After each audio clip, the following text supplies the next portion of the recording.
What is up, Who Dat Nation? Welcome back inside another edition of the Straight Up Saints podcast presented by Boot Crew Media. And of course, we are sponsored by DraftKings Sportsbook, the official sports betting partner of the NFL. And right now, they have a pretty sick deal, which we'll talk about in a little bit. But before we get to that, Saints Bengals preview. This is going to be an interesting one. I know a lot of people are talking about Joe Burrow and whatever. I don't really want to get into all that madness, but there are some key matchups to discuss. We'll talk about the latest Sean Payton rumors, another really swamped injury report, and a lot more. We'll discuss that all here on the Straight Up Saints podcast. You're listening to the Straight Up Saints podcast.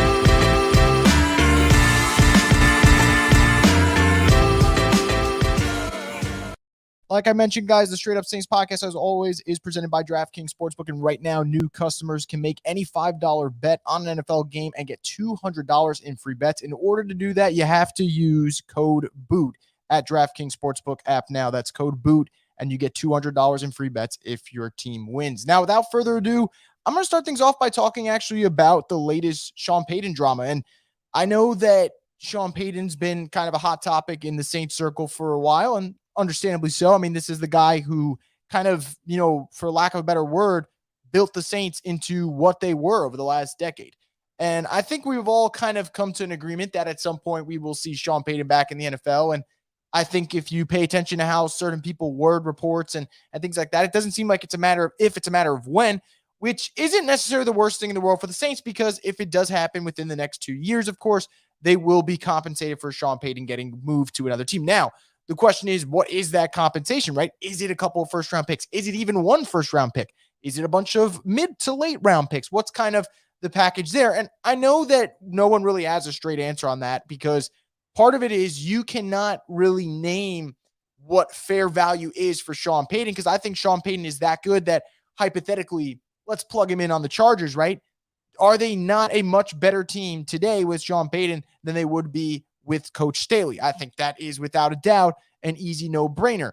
On the other hand, if there's a team like, let's say, the Panthers, which has been linked to Sean Payton, I'd say since the beginning of this year, that team is probably picking top 5. Would they be willing to move a top 5 pick for Sean Payton? The answer is no. And while people might say, well, then you just don't trade Sean Payton and that's it. If Sean Payton wants to coach again, he's got a really good relationship with Mickey Loomis and the rest of that Saints ownership group and front office. And if he wants to coach again, they're going to trade him. And that's part of the problem. You don't have complete leverage at the end of the day. Now, you do have most of the leverage, but you don't have complete leverage, because if you want to coach again, you're going to have to trade him.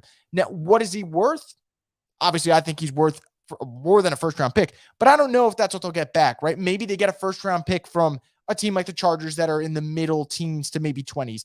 Maybe if it's a team that's rebuilding, maybe it's a bunch of mid-round picks. But I thought there's 3 trades that are interesting. I think the first one, of course, is the John Gruden trade from 2002 that everyone talks about with the Bucs and the Raiders. That one's so hard to quantify happening again, because the Raiders ended up getting 2 first-round picks for John Gruden and 2 second-round picks.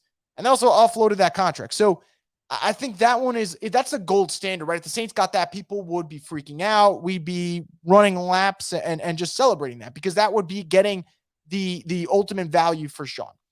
The other trade is Herm Edwards from 2006. That was just a 4th-round pick. Herm Edwards, not on the same scale as Gruden was back in 2002, or Sean Payton was at any point in Sean's career over the last decade, I would say. So that one's a little different. And then the third one I bring up is Bruce Arians, which was a 6th-round pick from the Tampa Bay Buccaneers to Arizona for Arians in 7th. Now, Arians and Sean Payton, again, not on the same scale. I would argue that Sean Payton's the best coach out of the 4 that we just mentioned right now. But it's just interesting to see, right? 2019 was the last time we've seen a coach get traded. Arians' situation was a little bit different, health concerns, things of that nature. And if Bruce wasn't a proven Super Bowl winner like Sean, or considered a guy who can just rebuild a franchise like Sean did. So those are just kind of deals that I look at. I think Sean would net way more than what Bruce Arians did and Herm Edwards. I don't know if it'll ever be the John Gruden trade. I just think it's so hard for that to really happen, especially in today's NFL. Teams are valuing picks, and if you're a bad team, you're not trading a top 5 pick for a coach. And if you're a really good team, all right, maybe you are, but it depends. Why is that coach getting fired if you're a really good team? So those are the things you quantify. I expect Sean to be back next year. I just I'll admit it. Sometimes I watch the herd, even though I can't stand Colin Cowherd, because Sean's on. And when Sean Payton's on, I could tell that he wants to coach again. It's not easy. I mean, it's not hard to understand that. Even just think about the podcast that he did with Nick and Mike. You could tell he wants to coach again. So it's a matter of when he comes back. So I just find that stuff all interesting. You see him talking with the players like Mark Ingram on the Kay Adams show that she's got. He will be back soon. And it's just a matter of whether or not the Saints can kind of cash in and get the ultimate reward for him. And that'd be at least a first-round pick because this is a team that is lacking their first-round pick right now. Anyway, let me jump off the Sean Payton stuff for now. We'll worry about that when that comes because I'm sure it will be a very hot topic throughout the offseason. Let's talk about the injury report. And one of the main things from the injury report, and that is Jameis Winston returning, listed as a limited participant. Of course, Jameis has been dealing with the back injury, the ankle injury. Even I think someone mentioned hip flexor for a little bit. Just an injury-riddled season so far for Jameis. Now, I don't think this means he's going to play on Sunday against the Bengals. This is the first step in that recovery process to him getting back on the field. Because let's be real, at some point, I think he will be back on the field. But, as always, whether it's with Jameis or Andy Dalton or even like Taysom Hill sometimes, Saints fans, a lot of them just can't stop themselves from talking about like quarterback controversies and who should start and whatever. And like, you almost feel inclined to give your opinion on it because everyone else is. And if you don't give your opinion on it, then it's like, oh, well, what's the agenda, this and that. I don't have an agenda on who starts for the Saints because I personally don't care who starts for the Saints. All I want for the Saints is for them to find the best formula that helps them win games. And I think regardless of who is starting, I think that best formula in some capacity is utilizing Taysom Hill the way we saw last week. And I'll talk about that a little bit more later on because I think Taysom Hill, which we saw against the Seahawks, is such a creative playmaker that you can use. And teams have to show that they could stop him. And once they do that, maybe you alter how you use him. But until then, you kind of milk that train until the brakes stop and this thing doesn't work. So that's part of it. But the other part of it is something I've been saying for the last couple podcasts is you just play the healthier quarterback. If this Sunday Andy Dalton's the healthier quarterback, Andy Dalton should start. And in 2 weeks from now, if Jameis Winston's the healthier quarterback, Jameis Winston should start. Or is just as healthy. I say Jameis Winston should start because you thought he was the better quarterback of the two. You named him the starter. So that would mean you think he's better. Now, I say 2 weeks because the Saints play next Thursday. So if Jameis isn't ready to play Sunday, I just personally find it hard to believe that, 4 days later, he's ready to go. Like that is a quick turnaround. Now, maybe that's the case, right? Maybe he misses Sunday's game against the Bengals and starts against the Cardinals. I don't know. We'll find out over the next couple of days and over the next week. But I just find that interesting because you do have 2 games over the next 7 days that are coming up. So that is something to monitor. But with Jameis, man, I said it last week, like the Saints with Andy Dalton, the offense looks different. But I also think like this offense hasn't had an identity this whole season till maybe last Sunday against the Seahawks. And maybe that identity is that they should be running the football all day long. And I'll talk about that later on when I go through my keys to victories and whatnot against the Bengals. If that's the case, I think, regardless of who the quarterback is, if you're a run-centric offense, then you're just going to tell the quarterback who's starting, minimize the damage. And I think either one, we've seen Jameis last year could do that. And Andy Dalton, obviously, so far, has had 1 fumble and 1 pick through 2 games. But for the most part is game managing, which I think is something that the Saints really need right now at quarterback. And as they get their weapons more and more, I think that will help for sure. And as always, guys, if you are listening via YouTube, I know Pelicans are on right now, so I'm not really expecting the largest of turnouts on the live stream. But if you guys are listening, you guys want to drop comments, because I see 2 of you guys have already put in. I'll definitely pull them up in just a little bit, and then we'll just kind of address whatever you guys are thinking, and we'll go from there. But yeah, so again, no agenda for me. Just play the healthier quarterback and find the best formula that helps you win the game. So if winning the game and getting more wins is using Taysom with Jameis as a starter, cool. And if it's not, and it's using Taysom with Andy Dalton as a starter, also cool. Just find a way to win games. Now, I still think the best formula is running the football with play action, and that play action would be better utilized with Jameis Winston because that's where he thrives, and he also has the arm strength. But I also don't want the Saints to say, okay, he's back at practice, let's rush him back in, and then you're just redoing this whole process, because that's what got you in this mess in the first place. So that's something to monitor. Now, Jameis Winston, not the only big name on the injury report. He's probably the one big name where they're trending up, right? Because most of this injury report is pretty disappointing, right? Jarvis Landry did not participate. Michael Thomas still did not participate. Marshawn Lattimore did not participate. And I'll just say from now, I don't think Lattimore's playing on Sunday. I hope I'm wrong, but from everything that, the clues that have been dropped, knowing what type of injury it is, and knowing you play next week again against Arizona on Thursday night, I would be surprised if Marshawn Lattimore plays Sunday against the Bengals. And boy, would that be a huge blow, because Jamar Chase is on the other side. Now, it is possible the Bengals missed T. Higgins. He didn't participate today, and that would really actually help. And I'm not someone who wants T. Higgins to miss the game. I've interviewed T. Higgins before. He's a wonderful guy, and I think he's a really underrated wide receiver. I don't think he gets enough credit. But if T. Higgins does miss that game, then it changes things a little bit because now it's not worrying about Higgins and Jamar Chase. It's worrying about Jamar Chase, which is still a huge concern. And, of course, Tyler Boyd, who's been so damaging in the slot. But, again, continue with the Saints report. Peyton Turner did not participate. Calvin Throckmorton didn't participate. And Chris Olave. Now, Olave is trending upward in terms of the concussion protocol. But the concussion protocol is also a little bit more strict than it was 2 weeks ago. Obviously, the Tua thing really changed things for players. So we'll have to keep an eye on that. But I kind of feel like there's a good chance Olave plays. I have no idea whether or not we see Michael Thomas. This is not a knock on Michael Thomas. You guys know that I'm a big fan of his. And I think when Michael Thomas is healthy, as we saw in week 1, week 2, and week 3, he is still a damn good receiver when he's healthy. But there's never like definitive updates on him. I know he's dealing with turf toe, and I know that this is an injury that can linger, but it always feels like with other players, you get updates, and with Michael Thomas, there's like so much unknown that it's just a guessing game. So when Adam Schefter says on Sunday that he probably will play against the Bengals, and then it's Wednesday and you don't hear a peep out of that camp, it's a little odd for me. So I hope that things get sorted out on that front, but I can't make a prediction as to whether or not he plays because I got no clue on the Michael Thomas front. But I feel good about Olave, and I think that we're going to not see Lattimore on the field on Sunday, which would be really, really tough. But again, if T. Higgins misses out for the Bengals, that somewhat changes the scales a little bit. And it's also worth noting that you got Jonah Williams, starting tackle of the Bengals, who is hurt right now. So, I mean, both teams on the offensive side of the football are not healthy. Bengals obviously a little bit more healthy because the Saints are just going through a bunch of injuries. But the Saints could also have positive news, right? Marcus May being one of them. Marcus May has not played in a long time. And by a long time, maybe I'm exaggerating per se, but we have not seen him since that Tampa game. And Marcus May's absence has been such a huge factor, because I see in the chat, and I'll pull it up in a little bit, and people talk about Paulson Adebo and this secondary struggling. This secondary has struggled the last couple games.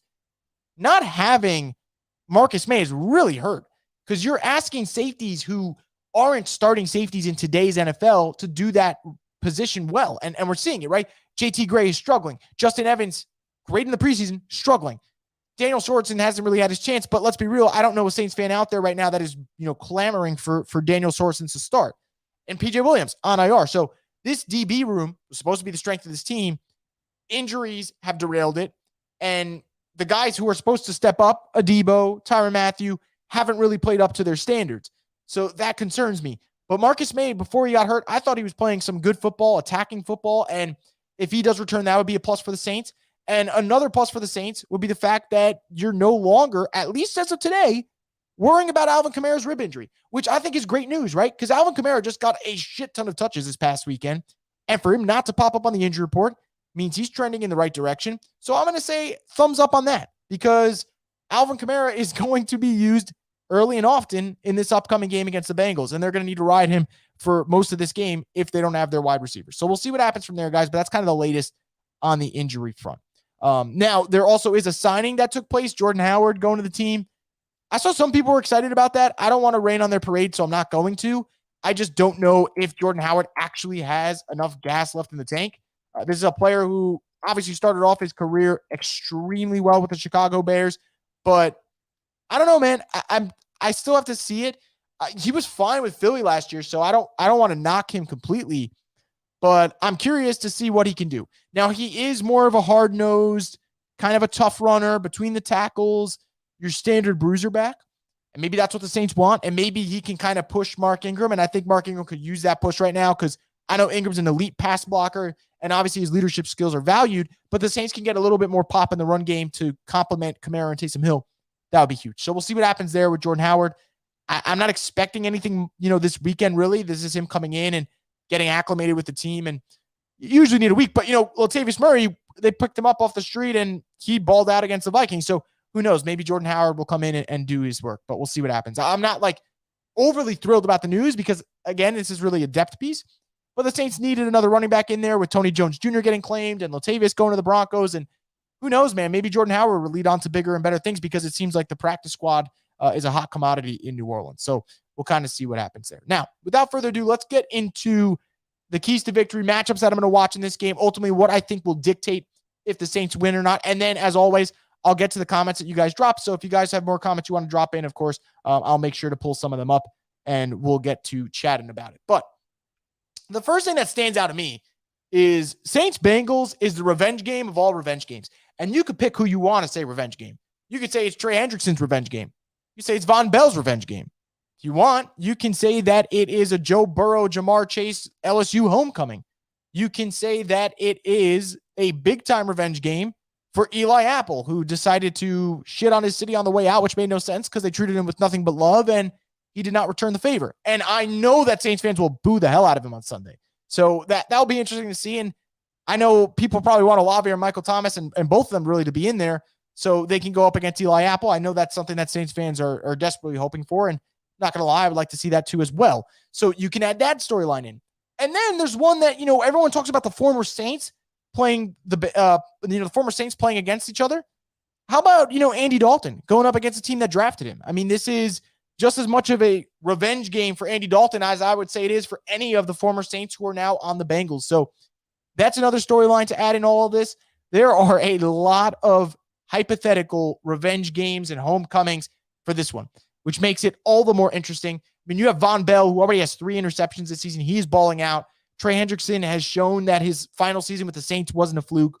Eli Apple continues to show that he is a loudmouth and will trash anyone and anybody despite not being able to back it up on the field. And then you have Andy Dalton, who Bengals fans loved him. He loved the Bengals. That one's really respectful. But he's actually played Cincinnati, I think, the last 3 seasons ever since he left them. So that's kind of interesting. He's going to keep that streak going. So we'll see how all these things kind of flow about. But the actual matchups that I'm looking at and things that need to get done, if the Saints are going to get to 3-3 and climb back to 500, I think the first one's a no-brainer one. Get pressure on Joe Burrow. I think that's something that every Saints fan will say this week. And it's obviously the thing that you're going to go into valuing, right? Cam Jordan has really stepped up the last 3 weeks, 3.5 sacks over the last 3 games. Marcus Davenport has made some impact plays, but you want to see a little bit more from him. I thought he was dominant against the Vikings. I wouldn't say that he was dominant against the Seahawks. I wouldn't say he was bad by any means, but I wouldn't say he was dominant. This is a week he needs to be dominant, though, especially if we're looking at this one with the Bengals missing Jonah Williams. So if Jonah Williams isn't out there, more the reason for Marcus Davenport to have that explosive game. And with Burrow, he's going to beat you some plays, right? Whether it's off script, whether it's on script, from the pocket, outside of the pocket. You accept that. When you play a great quarterback, you're going to accept that you're going to get beat sometimes. But Joe Burrow and this Bengals offense, due to, let's say, pressure they've been facing, have had moments where they've stalled. Whether it's the Cowboys game, whether it's the Ravens game, whether it is the Steelers game earlier in the year. They've had those moments. So if you're the Saints, it's pretty simple, man. You get pressure on Joe Burrow. You stall a couple of drives. You maybe force a turnover here and there. That's your chance if you want to really win this game. Now, the second thing that you really need in this game is something that I see some of you guys have talked about in the chat, and we'll definitely address a little more in depth if we want to. Paulson Adebo needs to step up. I say that because part of me doesn't think Marshawn Lattimore is going to play this week. And the other part of me is just saying it as someone who was very high on Adebo coming into the season. I bought into the hype. And more importantly, forget about the training camp hype. I thought Paulson Adebo looked so good last year in terms of when Adebo played bad as a rookie, he bounced back the next week. And I thought that's something that really stands out to a cornerback because you have to have short-term memory as a cornerback in today's NFL. But he has not played well in his first 2 real games. The Panthers game was really just a couple of snaps here and there, get him acclimated. The Vikings and the Seahawks games were his real tests. And so far, he's failed both of them, especially the Seahawks game. That was a really, really bad game for Paulson Adebo. And you go back and look at it, no matter how you slice it, not a good performance for a guy who was considered the training camp MVP. Well, another week under his belt, another week of getting used to kind of getting his ankle right. He's got to step up. He's got to step up because there are going to be moments where he's faced against Jamar Chase, and he struggled against DK Metcalf, and he struggled against Tyler Lockett, and if he struggles against Jamar Chase on Sunday, the Bengals will have those quick strikes and those touchdowns that make you go, oh boy, here we go. I don't know if the Saints have it in them to deal with another shootout. They did last week against a bad Seahawks defense. We'll see how it is against a Bengals defense that's better than Seattle's. So I'm fascinated in that regard. I think Paulson Adebo is a huge factor in this game, for better or worse. So either he's going to have that game that we're like, that is why he got the preseason hype, or we're going to come in on Sunday afternoon, Monday morning, any time of the week next week, and say, let's have a conversation about Paulson Adebo's start to the season because it's not good. So that's going to be a factor for me. Another factor in this one, something that I said earlier, and I'll probably say for the rest of the year, because I really think this is where the Saints, if they're going to get on the right track, this is how they do it. Stay true to the run with Alvin Kamara and Taysom Hill. And yes, still sprinkle in Mark Ingram occasionally if he can get things going. But if you see he can't get anything going, you don't run him 9 times for 16 yards because that's just stupid. But if you see him get things going, you got to go to him. Just a little bit to throw it off. Stay true to this run game. We saw it last week with Taysom and Kamara, how dominant they were. Now, I said that was against the 29th run defense in the league, so things will be a little bit tougher. But I watched that Bengals-Ravens game, and I think there are moments where you can get this Bengals defense a little worn out. And you saw it with the Ravens. Now, they ran with multiple people, right? Lamar, Dobbins, even Duvernay got a couple of carries as well. And the total is a good number, 155 yards on the ground. That is an ideal number for the Saints going into this weekend. If they can match that, that'd be excellent. And if you can exceed that, even better. Now, maybe 155 is ambitious, but that's what you should strive for. And I think for the Saints, you're not going to, no matter if, let's say, all your receivers are magically healthy by Sunday, in a shootout with a Bengals team, go, score for score via the pass. I just don't think that's what you're going to do because that's not who you are.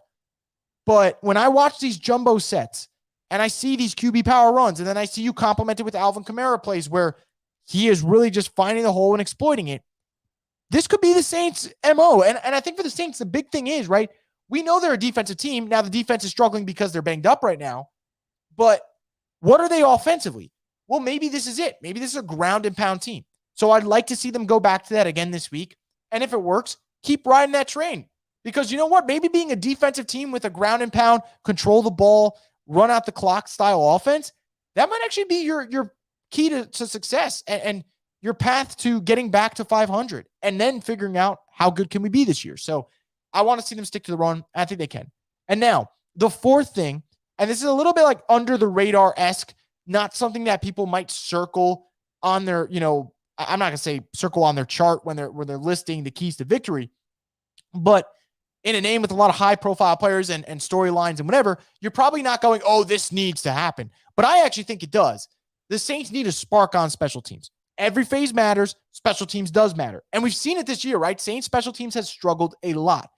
Deontay Hardy's injured. Rashid Shaheed, the rookie, is supposed to play this weekend.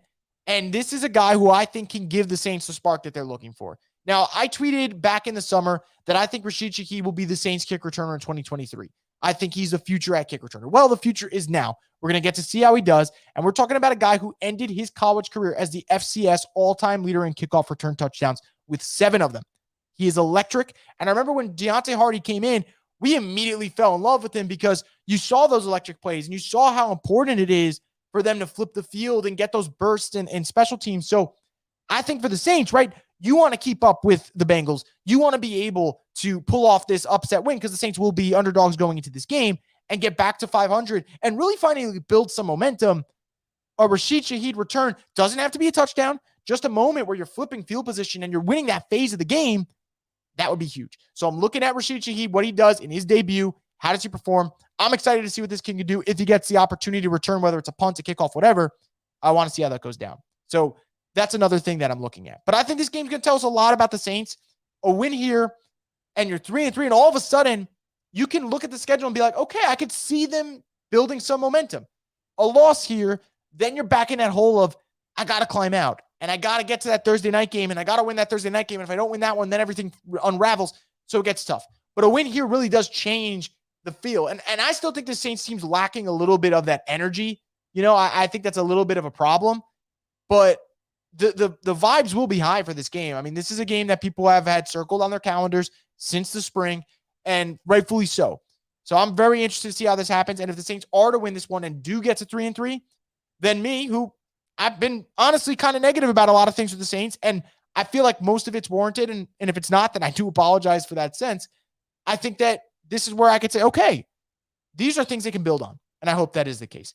Now, without further ado, let's see what you guys have in terms of comments. And as always, this portion of the Straight Up Saints podcast is presented by Neutral Vodka Seltzer, the official seltzer of the Straight Up Saints podcast and Boo Crew Media.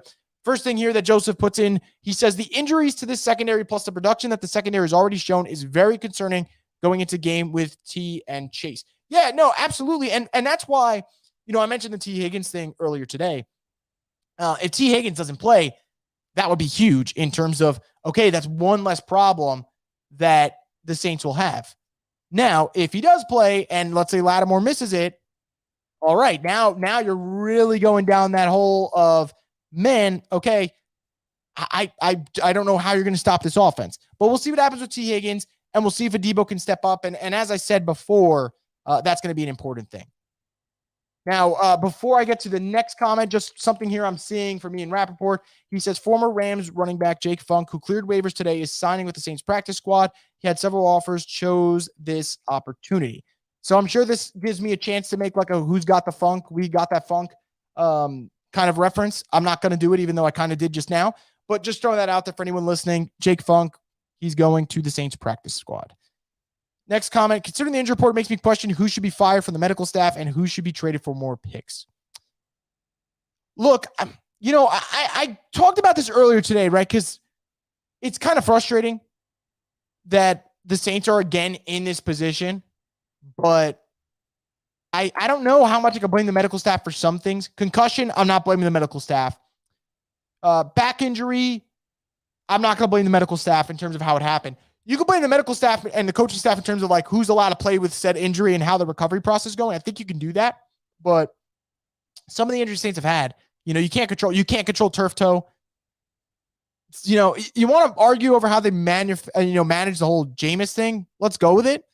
But other than that, I don't want to blame them yet because they're injuries that are like, they're not like those stupid injuries that happen that you're like, man, that was controllable. These are weird injuries that the Saints are getting right now. And I'm not trying to give them a cop-out, right? Because, again, they're hurt. Again, every year now it's been that case.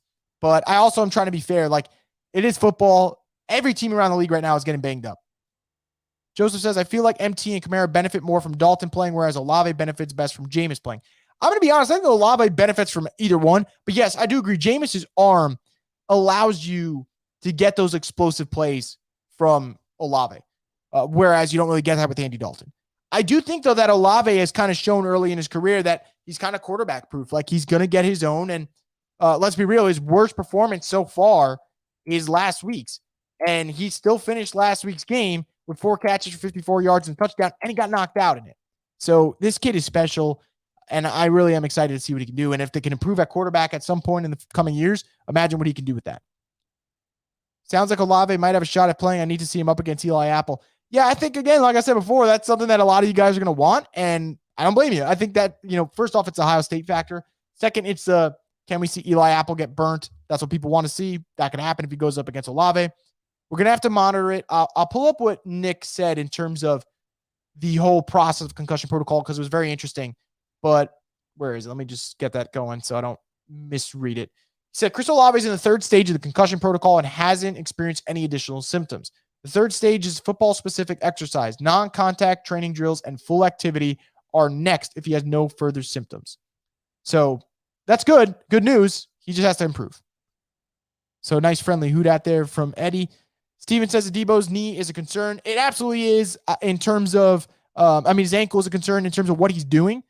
I don't know why right now we're seeing such a bad version of it. No, you're right now, Steven. My bad. The injury report now says knee, not ankle. So that is my fault. But yeah, the Adebo situation is concerning. I'd imagine he heard it during the Sunday game. I don't know if it's going to hold him out. I kind of still feel like he's going to play. But yeah, if they went into this game with no Adebo, no Lattimore, no Alontae Taylor, I physically don't know how the Saints will win this game. I don't know how that's possible. So you need Adebo out there, one, and you need Adebo to play well. So we'll see what happens. Dalton versus the Bengals. Yeah, man, it's one of those kind of storylines that we're going to talk about. Joseph says we need to eliminate the big-time plays from last week's game. There were a lot of them. The DK Metcalf touchdown, Tyler Lockett touchdowns that happened. A lot of big plays. The Kenneth Walker touchdown was a big play in the run game. Saints defense got gashed, and they got gashed pretty well. So I'd like to see them bounce back. Do they have the facilities to do that, though? And by that, I mean, do they have the playmakers? And the injury concerns kind of make me think no, but we'll see what happens. Joseph also adds, random thought, but I have a weird feeling we see Kamara throw a pass out of the Wildcat. But then again, I don't know if Pete is that creative. I mean, I'd like to see it. I think you got to spice it up, whether it's with him or Taysom Hill. And in this game, this might be one where they got to pull out all the stops to win. This could be it. And if it does, Joseph, I want you to come back on the pod next week and just celebrate that victory that you just called that. If that happens, I would love to see it happen. So we'll see. Connor says we really need to win this game and build some momentum, especially with this bad NFC. Yeah, right. Like, look, 3-3 versus 2-4 it's a world of difference. I mean, 3-3. Now you're like, okay, can you get to 9-8, 10-7, and steal a wild card spot? 2-4, you're like, okay, we're one more loss away from saying this season's over. That's where things change, and things can change in a hurry because you have 2 games in the next 8 days. So we could be talking about, who knows, the 4-3 Saints by next Thursday night, which would be amazing. Or we could be talking about the 2-5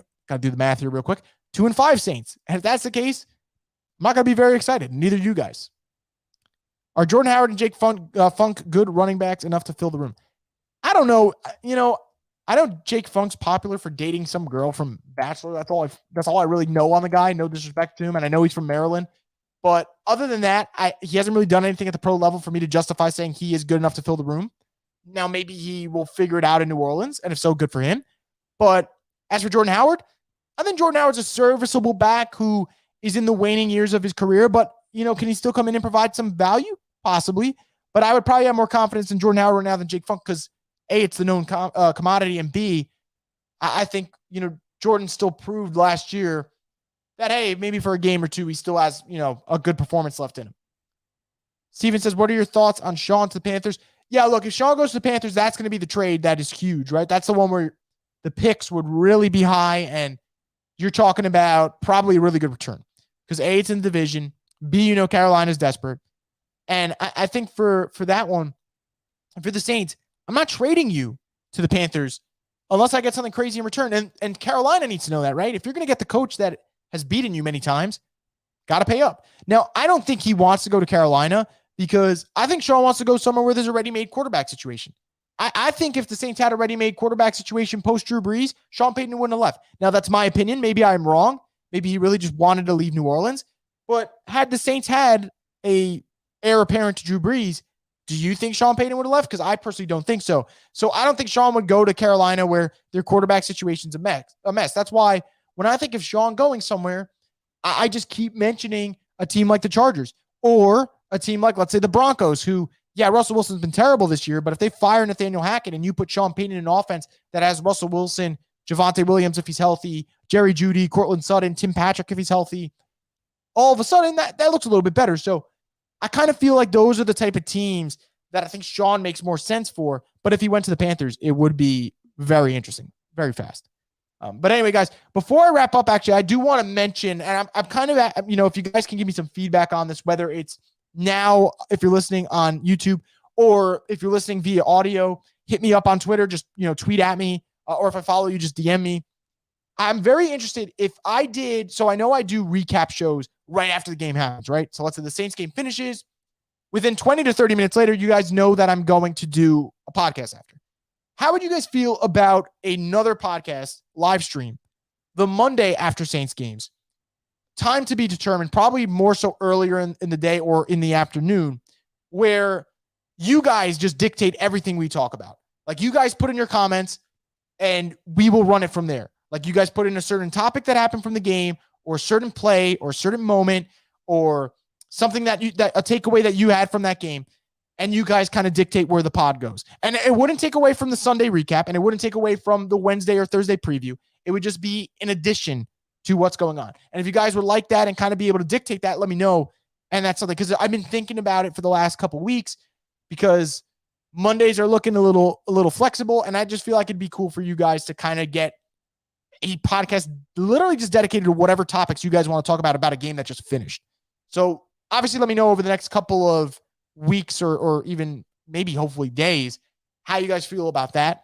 And if so, we'll kind of add it to the schedule, because I think that would be fun, but I definitely don't want to do something that isn't something that you guys would be interested in. Now I'll get back to a couple more comments and then we'll probably just wrap it up. I know the Pelicans are playing right now and it is a Wednesday night, But let's see. What are your thoughts on Schefter's tweet on Michael Thomas being expected to play on Sunday? Yeah, look, at first I was excited. And now I think that it's something where, look, I don't know. I think Thursday and Friday's practice reports are going to tell everything. I try not to panic about Wednesday injury reports because they're so misleading half the time. But I think that, if he doesn't practice tomorrow or isn't even spotted at practice tomorrow, which is what concerns me, then I think he's not going to play. But if he has so much as just spotted at practice tomorrow, then I think the door's open. So that's kind of how I feel about that. Lou says, I feel like that non-pass interference call is one of the many reasons why he left. That took a lot out of Sean, and rightfully so. I still feel pain from that. It is possible, right? Like the drainage of you lose in a tough way in 2017, and then 2018 is even worse. And then 2019, it's still not easy. And then 2020 is not easy either. And then 2021, you go through all this just, unfortunate, I don't want to say you go through these like unfortunate circumstances with the quarterback situation, but the injuries were crazy, right? Jameis got hurt. Taysom got hurt. Michael Thomas didn't play. Alvin got hurt for a little bit. Armstead got hurt. Ramczyk got hurt. McCoy got hurt. Pete got hurt. Everyone got hurt. There was a game where coaches missed. There was a game that he missed because of COVID. Ian Book had to start a game. So, yeah, that all played a factor. I totally agree. But I do wonder, though, I still always wonder if they had a quarterback ready-made, would that have changed his mind a little bit? Eddie asks, is it too early for draft talk? I think it is just a little bit. And I will be honest with you, Eddie, and I fully mean this. If the Saints had their first-round pick, I think I would be more susceptible to talking about the draft already. But because the Saints don't have their first-round pick, I'm not really excited much in terms of let's dive into who they can get in the first round because they don't have their first-round pick. But I know at some point, if this thing doesn't get on the right track, I will fall to it just because I love talking about the draft. But for now, I'm not going to, and I'm going to leave it at that. But we'll see. We'll kind of see what happens. Justin says, I think Saints can blitz this game. They have to take advantage of the Bengals O-line. Well, again, if you can do that without blitzing, that would be key because the DBs are limited, man. I mean, Marcus May might play, but we don't know. Marshawn Lattimore, I personally don't think he's going to play. Adebo is limited. You don't have PJ Williams. You don't have Alontae Taylor. So I don't know if blitzing is the right idea. If you can hit with your 4, I think you just got to leave it at that because you're going to need those guys in the back end to cover the Jamar Chases of the world, the T. Higgins of the world if he plays, Tyler Boyd, Hayden Hurst, who has really coming on strong the last couple of weeks. So, maybe some blitzes, yeah. I'm not saying don't blitz. It's not like you're facing Tom Brady. You're facing Joe Burrow. It's a little bit different. But I do think that if you can hit with your 4 and Cam follows up last week's game with another great game and Marcus Davenport can do what he did against Minnesota, then I think you can create some pressure without even needing to really, I don't want to say scheme it up, but that's probably the best way of saying it. I'm reading some comments out for you guys saying about Monday pod and whether it be sweet. And yeah, look, that's kind of why I really do like the idea of doing an extra one on Monday is more Saints content. Cause I don't know about you guys, but I think this year more than ever, the Saints are not being talked about on national media at all. I get it, right? There's nothing like juicy coming out of this team at the moment, but I searched up cause I like to listen to other people's opinions just as much as, you guys might listen to other people's opinions because I just like to hear what people have to say about stuff. And after Taysom played well against the Seahawks, I was like, you know what? I'm going to go listen to what the national media had to say about Taysom. And I'm sitting there and there's no videos coming up. And I'm like, man, like no one covers this team anymore nationally because they probably don't find anything interesting about them right now. And I just feel like A, it would give us more to talk about. And B, kind of to Steven's point, there's less, I don't want to say like less emotion because there always will be emotions talking about the Saints, but less reactions in terms of responding immediately to what happened and being all up in your feelings. I think that's important. But more importantly, I like the idea of you guys kind of dictating what we do. Like, I'm sure I'll come in with preset topics in my mind, but I would like to see kind of where you guys want to take the idea in the show. Connor says, a lot of people had us winning this year and we suck. Yeah, look, that's part of it, right? There are a lot of people that said Saints are a sleeper team. Some people said run the NFC South. And you had Bart Scott saying Super Bowl, which is fucking ridiculous, but it's Bart Scott for you. And they haven't really lived up to it. So that is part of it. Eddie asked, Olave out this week? No, not at the moment. Could he be out? Maybe. Seems like he's trending up, though. But tomorrow will be a big factor. If he continues, if tomorrow he takes that next step, I would be surprised if he misses Sunday's game. But we have to see him take that next step tomorrow. But as pessimistic as I feel right now about a Lattimore situation, I'm cautiously optimistic about Olave's. But we'll kind of see what happens there. Now, we're going to end it on that note. It is a Wednesday night. I know you guys have other stuff to do for sure. And I will answer that really quick. because this is a really good question from Joseph here. Are the comments on Twitter live streams forever broken? So full disclosure, me as well as other people from Booker Media had so many discussions with StreamYard about, why don't the Twitter comments come up? And they were like, man, that's a Twitter thing and it doesn't work anymore.